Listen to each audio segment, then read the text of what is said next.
Today I'll be showing you how to keep your factory radio working if you need to remove your VLine. You could do this if you're taking your vehicle in to be serviced, or even if you're selling your car and you want to take your VLine with you.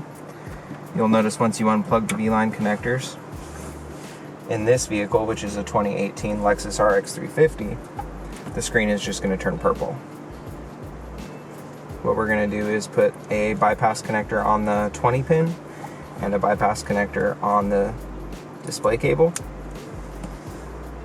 Everything's going to work as if there is not a VLine installed in this vehicle. You could even tuck up the cables, maybe put them behind the glove box, and you could even let the new buyer know that it comes VLine ready.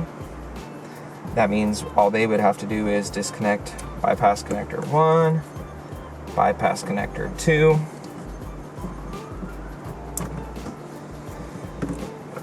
and then if they purchase a VLine, or even if you get your car back from the dealership, you just plug your cables back in.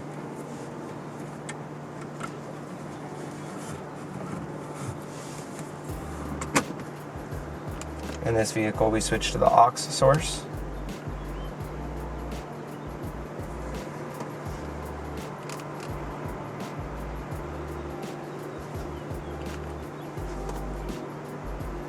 And there you have it. It's with our bypass connectors.